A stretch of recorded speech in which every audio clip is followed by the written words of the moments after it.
Welcome to Bloomberg Law on Demand. I'm Pacchia. My guest today is Cem Özdemir. He is a former member of Germany's parliament, and he is currently the leader of the country's Green Party. Sir, thanks so much for being here. Welcome. Sure, it's a pleasure. So you are known as the Barack Obama of German politics. I think that's a particularly apt comparison, as Germany seems to be in a state of change, almost transitioning from a homogenous society to a multicultural state. What jumps out at you when you look at the changes Germany's gone through in recent years?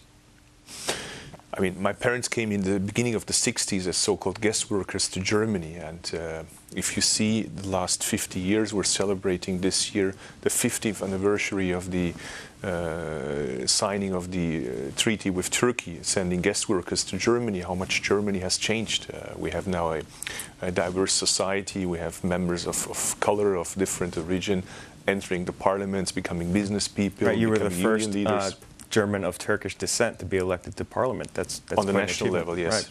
So talk to me a little bit about the Green Party. Your party has experienced a lot of tremendous success lately. I believe today we are in the process of formally appointing a member from your party to a very high position. Governor State Prime Minister, of a large state. German history. How do you account for the success that the Green Party's experienced lately? Of course, I mean, the tragedy in Fukushima brought the question of nuclear power on the agenda, and in Germany it was the highest priority topic even until today. And since we're the only party in Germany who was right from the beginning of the foundation of the party against nuclear power, that certainly helped us. But I don't think that's the only explanation. The other explanation is that there's a long-term trend in Germany going on, that the Greens around since 2005 are practically winning all the elections, local elections, regional elections, including the national election and the European Parliament election, because young people vote for us. The founding fathers of the party and the mothers get older, so also older people vote for us, high-educated people vote for us. So demography helps us, and the topics of the Greens are now in the center. When we were founded, the Green Party, a lot of our topics were marginal topics. Today, sustainability, green technology are not only concepts of little minorities, they're at the center of the debate. One of the big issues, at least from the American perspective, facing Germany and of course the rest of the EU, are the sovereign debt crises that are popping up around the continent. First Greece, then Ireland, and now Portugal. Perhaps someday we'll see Spain in a similar situation. What is your party's view of the way forward? I believe that we're benefiting from the euro. Germany is one of the countries that benefited most from the euro. We sell a huge part of our goods, of our export to our neighboring countries, to the countries inside the European Union. People buy a lot of BMWs in Spain and Italy. Absolutely. So we should be more thankful towards the eurozone and don't finger point at countries like Greece, because of course they had debts, but we should not forget they also have debts because we helped them to have these debts. And another point is that our balance with our budget was also not very good in the last years. So we should learn from that, and maybe the southern countries of the European Union have to become a little bit more German in the way of having a balanced budget, preparing their economies to be more compatible. But at the same time, Germany also has to do homework. And German homework, to my opinion, is that we have to strengthen our own domestic growth, and that includes increase of salaries, for instance, because the German economy is more or less completely relying on export, and I don't believe that's sustainable on the long term. So how do you change that dynamic? Well, I mean, we have to understand that in a situation where we need balanced budgets, at the same time, it's also important to do the necessary investments. And that needs to be balanced, because if you look to our schools, if you look to our infrastructure, we cannot afford, to not invest on the long term, because it gets more expensive if you don't invest in good schools on the long term. You get a problem with having a compatible economy. So therefore it's important in a time where you have to think of balanced budget to concentrate on the necessary investments. And to my opinion, that's climate change, because it will cost certainly much more if you don't invest today. That's certainly education. And if we concentrate on those fields, I believe that's good investments. And at the same time, I believe the time when we were talking about tax cuts for the rich, I believe that's over. That was the neoliberal paradigm that ended with the economic crisis, and today I believe everybody in the continent in Europe understood that that period is over. In the event that one of the member states of the EU finds itself in a position where it needs to restructure its debts, who should bear the costs in that equation? Is that something that is up to the private sector? Ultimately, the banks that are holding the debt are going to need to take a haircut? Or does the public sector have to step up to the plate, so to speak? Or do we need a blend of the two? Well, so far it's clear that the showing solidarity inside the European Union mainly means taxpayers' money. I can understand that people, don't understand that and say, the ones who benefited are the banks and others. So the private business should also be involved, but that's easier said than done. Mm-hmm. I'm not going to say on Bloomberg that Greece needs restructuring and a haircut.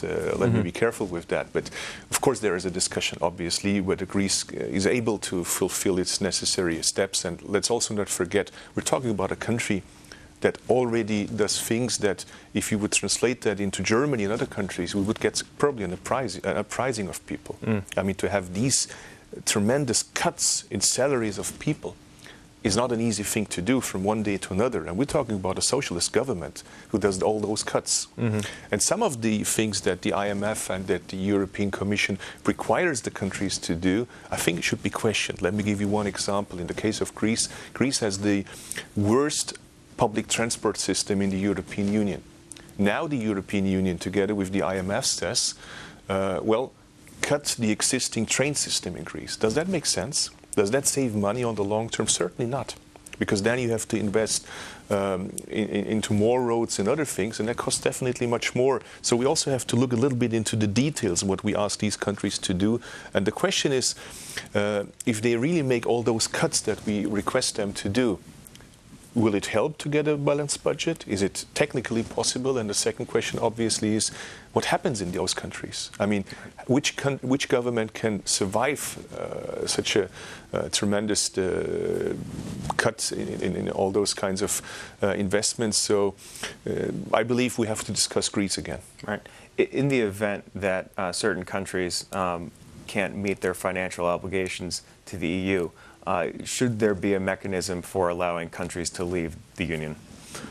I believe that's absurd. This is a completely academic discussion which has nothing to do with the reality, because in the case of Greece, if they would leave the Eurozone and get the drachma back, it will lead to a catastrophe in Greece, but it would not stop the euro crisis. It's obviously then all kinds of speculations would continue with Portugal, with Spain, with other countries. So it wouldn't solve a single problem. That's pure populism. Well, it would allow them to inflate their debt away if they have their own currency that's not pegged to all the other countries. Yeah, but the debts are in euro, not in drachma. Right. So, as I said, it wouldn't solve a single problem. Well, it's a matter of showing solidarity. This is this is the reason why we founded the Eurozone. Right. And maybe it's also the opportunity to repair some of the mistakes we did in the beginning. When we started the Eurozone, the intention was, because of German reunification, to kind of balance the European Union and move one step ahead with the European deepening process. But we oversaw that you also need some kind of coordination on the European level on your business policy, on your fiscal policy, on your budget policy, even on your social policy. And now is the time to do that. I want to jump now to immigration. That's a big issue with your party. Where is the debate now on immigration in Germany? We moved forward. Let me be fair with that. When the Christian Democrats came into power, and the Minister of Interior, who is in charge of a lot of the issues on immigration, started a dialogue process with Muslim organizations, and the Chancellor Angela Merkel invited immigrant organizations into the capital. I believe that was a major step forward for the conservatives, because for a long time there was some kind of division of labor. It was the progressive side that was always in favor, of integration, of kind of the ones who protect the generation of my parents, and the others hammered on them. And it's good for the country that slowly changes, that we all understand that we don't talk about whether we want to live together. We talk about how we live together. And the more pragmatic we get, the more we can focus on the real topics. And that, to my opinion, is the education problem. We need an education system that, independent from whether your parents are rich or poor, whether they're born in Germany or born in Turkey, have equal chances for their children. And the second point, of course, we also have to deal with discrimination. Right. And if we manage that, I believe we can move forward. I want to pick up on a trend that we were discussing before we turned the cameras on. Turkish people, making up one of the largest immigrant groups in Germany, of course, are actually starting to leave the country and go back to Turkey. What do you make of this trend, and what, if anything, should be done about it? Well, first of all, it's new. Second, it's still not fully understood. Has this just started in the last year? Or? Absolutely, absolutely. It has started with the reform process in Turkey on one side, Turkey moving towards European Union. I think most people would be surprised to hear this. It's an interesting well, also in Germany, because still the image of Turkey in Germany is of a poor country, and now to all of a sudden understand, you know, that the high-educated ones, the high-skilled ones are going to Turkey, not the others. Right. And having very good job expectations. Right. That's a very new experience for us, and the first time we have to realize, well, we're in competition. It's not that everybody wants to come to Germany. We have to make our country more attractive to get the high-skilled labor to Germany. So what's the one thing that you can do in the near term to make it more attractive? Sure. I mean, the longer you have studied, the more successful you are, the more you are not willing to accept discrimination. So I think that's really, really important to understand that we have to make our country more attractive for high-skilled labor, but we also have to deal with discrimination and racism. Very interesting. Cem, we're going to have to leave it there for now. I want to thank you so much for coming in today. Thank you. That's Cem Özdemir. He's the leader of Germany's Green Party. If you'd like to learn more about the issues we just discussed, go check out our offerings on BloombergLaw.com and also on the Bloomberg Terminal. I'm Pacchia. Thanks for watching.